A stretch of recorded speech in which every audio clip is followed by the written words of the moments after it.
that west coast of Africa, unfortunately, is also the slave coast, which is how it largely spread, not necessarily by choice. But Marie Laveau and those of her ilk would be spared the ravages, largely spared the ravages of slavery, by living here in New Orleans, where, in case you haven't noticed, we do things a little differently. And you're going to notice it on this weekend with the festival going on. She was born in 1801, born of the union of one Marguerite Henri, who was a freed Senegalese slave, and one Charles Laveau, a wealthy landed free man of color. Due to a very liberal set of slave laws present under only the French and Spanish, only in this territory, if you were born of a free man, if you were born of a free woman, you were born free. Therefore, she enters the caste known as the free persons of color.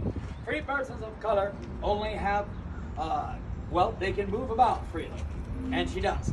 They can acquire and retain wealth, and she does. They can pursue an excellent formal education. She did not. They can own property and businesses. Now that she does. And plies her trade in the city of New Orleans as a hairdresser. And it is through hairdressing that she comes to practice voodoo. How does that work? Hairdressing back then, a little different than it is today. Hairdressing back then is more along the lines of the medieval barber, where you go to your hairdresser not just to get your bangs cut, but you also went for healing. Sore throats, upset stomachs, fevers, dentistry, midwifing, things like that. You could just cut hair, but you'd have a far more lucrative practice the more healing techniques you did. And so she wanted to know them all, went straight to the top to apprentice herself to the most renowned healer of the day, a woman by the name of Sini Day.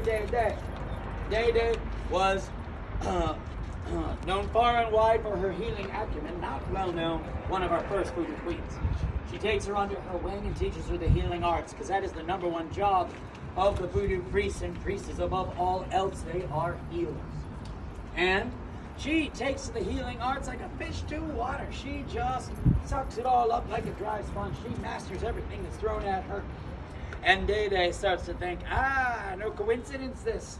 She was sent to me, this child. She has the power. So she indoctrinates her to the religion, and she takes to that like a fish to water. Very quickly ascends through the ranks to become a priestess in her own right. And when Day grows elderly and no longer wishes to lead, she passes on the mantle to Marie Laveau, who rises up to become the most powerful priestess in the entire area, becomes Voodoo Queen. All during this time, a devout and practicing Catholic.